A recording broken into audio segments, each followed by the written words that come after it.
This series began 2 years ago as the war in Ukraine progressed. Over time, interesting video clips surfaced that were ignored by our corporate media but posted at small independent sites like December 1991, which is linked in the description. These appeared after relevant episodes in this series were posted, so I've grouped them into this episode. First up is a video of a speech in late 2013 in the Ukrainian parliament where a deputy objects that the nearby U.S. embassy was openly organizing violent anti-government protests to spark a civil war. Small right-wing opposition groups chant to disrupt his speech. The CAA organized the 2014 Maidan coup took place a few weeks later as Ukraine's democratically elected president was ousted and replaced by pro-NATO politicians chosen by the United States. Уважаемые коллеги, уважаемый Владимир Васильевич, ко мне, как народному депутату Украины, обратились активисты общественной организации «Воля», которые предоставили убедительные свидетельства того, что на территории нашего государства при поддержке и при непосредственном участии посольства Соединенных Штатов Америки осуществляется проект «Техкомп», в рамках которого ведется подготовка к разжиганию гражданской войны на Украине. Проект «Техкомп» направлен на подготовку специалистов по информационным войнам и дискредитации государственных институтов современных медиа, потенциальных революционеров, для организации протестных действий, свержения государственного режима. Проект находится под патронатом и кураторством посла Соединенных Штатов в Украине Джеффри Пайета. Пообщавшись с активистами организации «Воля», я выяснил, что некоторым из них под видом специалистам по IT-технологиям удалось попасть на мероприятия, которые проходили в Техкомпе. К их удивлению, под видом обучения особенностям использования современных медиа, американские инструкторы рассказывали об использовании социальных сетей и интернет-технологий для целенаправленного влияния на общественное мнение, активизации протестного потенциала с целью организации силовых акций на территории Украины, радикализации и борьбы за власть. В качестве примеров американские инструкторы проводили примеры использования социальных сетей для организации и управления уличными акциями в Египте, Тунисе, Ливии. Выпускники техкомпов сейчас активно проводят свои семинары по территории Украины. Всего было проведено 5 мероприятий, обучено около 300 человек, которые сегодня работают по всей Украине. Последняя конференция Техком состоялась 14-15 ноября в Киеве, прямо на территории посольства Соединенных Штатов Америки. Вы мне скажите, где еще, в какой стране мира неправительственная организация будет работать и проводить свои мероприятия прямо на территории посольства Соединенных Штатов? Это неуважение к государству Украины, к народу Украины. Я обращаюсь в правоохранительные органы Украины с таким вопросом. Не нарушают ли представители посольства США, которые организуют конференции Техком и представляют для их проведения дипломатические Дайте завершити. Говорите. Декларация ООН от 21 декабря 1965 года о недопустимости вмешательства во внутренние дела государства, о защите их независимости и суверенитета, в частности статей 1, 2 и 5.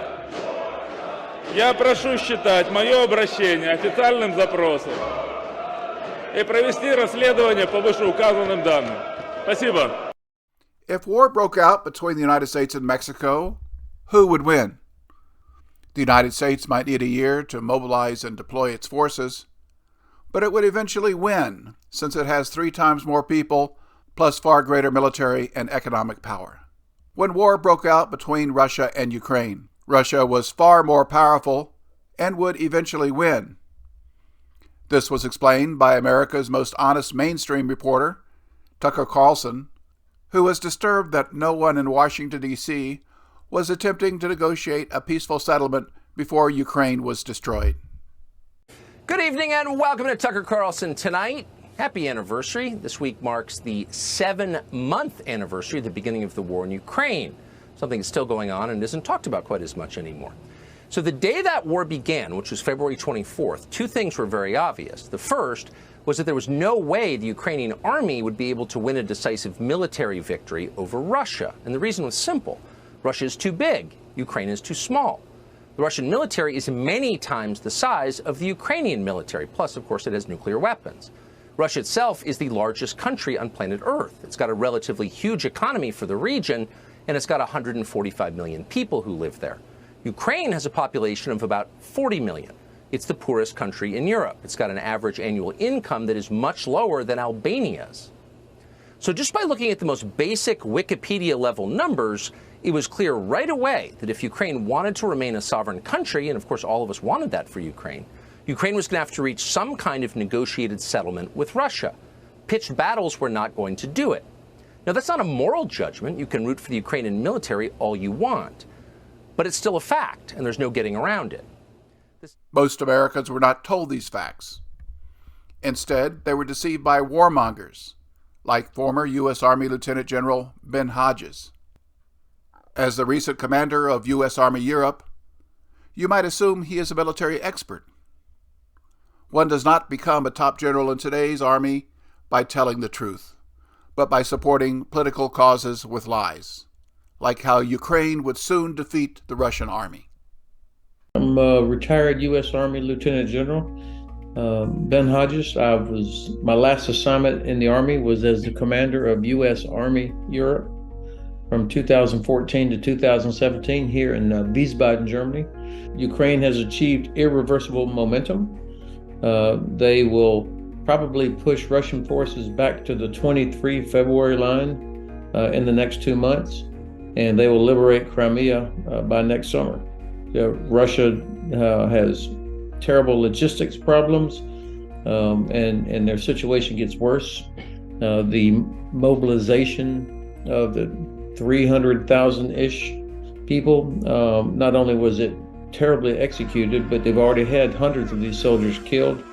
They're untrained, poorly equipped, being sent into combat, and they're paying the price. The Kremlin knew this, of course, and they're trading bodies for time, hoping to string this out. And it also, the fact that 500,000 military-age males left the country rather than get mobilized tells you that there is no stomach for this fight in Russia, and which is why Putin wanted to avoid even making it a Russian war, instead a so-called special military operation. And we know from history that war is a test of will as much as a test of logistics. And the willpower that we're seeing from Russian forces, they will crack under heavy pressure from Ukrainian forces, which have very high morale, and the stresses of a nasty winter is going to make it very difficult for them. And I think that's why I have a lot of optimism about potential Russian collapse. Perhaps General Hodges was assisting his fellow retired generals collect millions of dollars for the military industry. The massive expansion of NATO, along with dozens of new American bases in Eastern Europe and ever-growing military budgets, was the cause of this conflict, as recently explained by presidential candidate Robert F. Kennedy Jr. This is a war that should have never happened. It's a war that Russians tried repeatedly to settle on terms that were very, very beneficial to Ukraine and us. The major thing they wanted was for us to keep NATO out of the Ukraine. The big military contractors want to add new countries to NATO all the time. Why? because then that country has to conform its military purchases to NATO weapon specifications, which means certain companies, Northrop Grumman, Raytheon, General Dynamics, Boeing, and Lockheed, get a trapped market. Russia suffered from several invasions by Western nations over the past centuries. The worst was the German invasion during World War II that nearly destroyed Russia. German occupation forces are shown here in the Russian city of Kharkiv, that later became part of the nation of Ukraine. Every Russian today has relatives who were killed or maimed during that bloody war that cost the lives of 27 million people in the Soviet Union. This is why Russia kept forces in East Germany until 1991, and only withdrew them after the Americans promised not to move NATO forces 1 inch to the east. Within a few years, NATO military forces had deployed hundreds of miles to the east and conducted military exercises near Russia's borders. After the 2014 CIA coup in Kyiv, German troops arrived in Ukraine for military exercises. After Russian troops intervened in Ukraine in 2022 to push back the NATO threat, Russians heard an audio tape of German generals plotting to use German missiles to destroy a key Russian bridge. They also saw a video of a German general explaining how NATO proxy forces would defeat Russian forces near Kharkiv. Wir haben die Geländegewinne im Raum Kharkiv gesehen.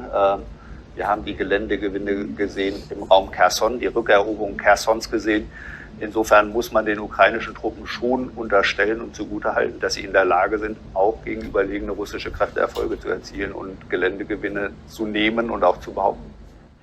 Ukrainian President Volodymyr Zelensky had provoked Russia's invasion by refusing to implement signed peace agreements. He was treated as a hero in Washington, D.C. Russians saw American generals openly bragging about providing military weapons, logistics, training, and intelligence to Ukrainian forces to help them kill Russians. They even planned Ukrainian military operations. We went into a planning process with our Ukrainian colleagues last winter, and we developed with them a number of courses of action, wargamed them carefully.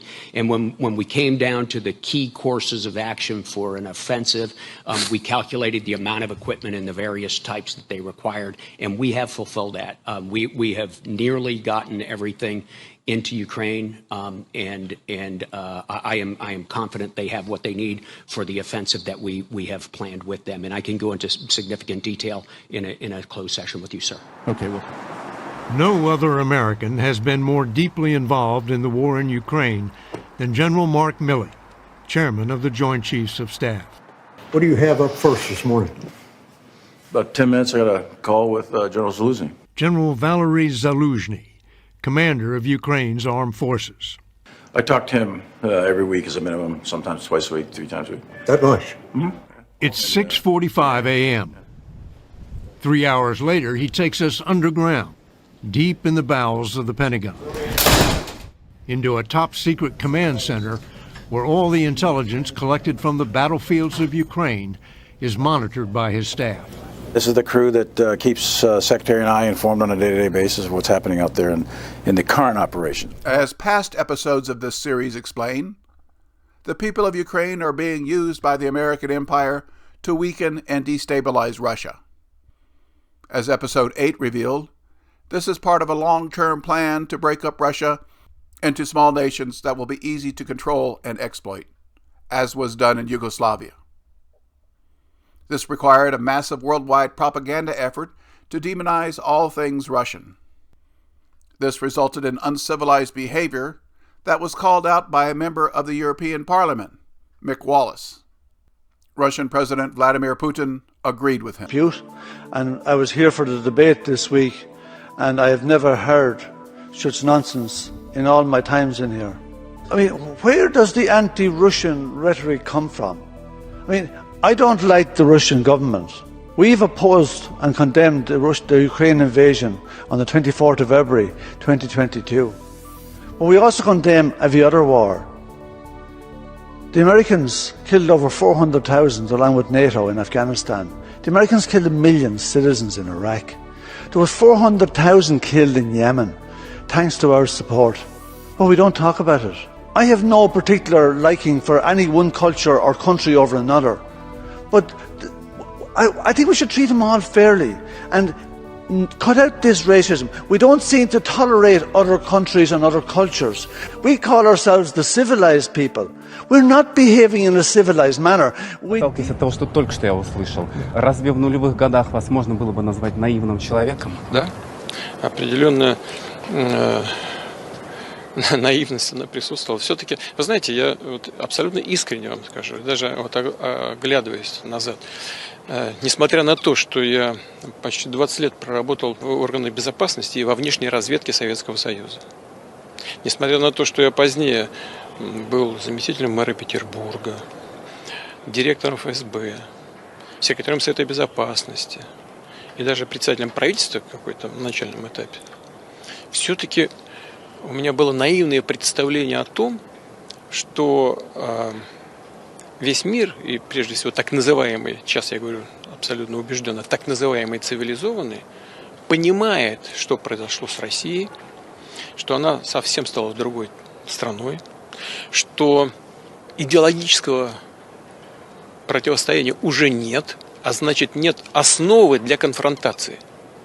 И если что-то происходит негативного в политике западных стран в отношении России, но в частности, очевидным была поддержка сепаратизма и терроризма на территории России. Я как директор ФСБ это видел. Но я по наивности своей полагал, что это просто инерция мышления и действий. Вот привыкли бороться с Советским Союзом и продолжают. Средний класс такой есть в спецслужбах, в средствах массовой информации. Средний класс какой-то есть в политических элитах, который привык бороться с Советским Союзом. У них специалисты есть по борьбе с Советским Союзом. Их деваться им некуда, они по накатанной действуют и все. Вот я думал, что вот это связано с этим, с инерцией движения. Это было наивное представление о реалиях. А реалии таковы, позднее я в этом абсолютно на 100% убедился, что после распада Советского Союза считали, что надо немножко потерпеть, сейчас доразвалим и Россию. Такая все-таки достаточно большая по европейским меркам страна, самой большой территорией в мире и с достаточно большим по сравнению с другими странами Европы населением, в общем, не нужна. Лучше ее, как предлагал известный политический деятель в США, Бжезинский, разделить на 5 частей. И вот эти части отдельно подчинить себе и использовать ресурсы, но исходя из того, что все по отдельности не будет иметь самостоятельного веса, самостоятельного голоса и не будет иметь возможности отстаивать свои национальные интересы так, как это делает единое российское государство. Только позднее ко мне пришло это осознание. И первоначальный подход, он был достаточно наивным.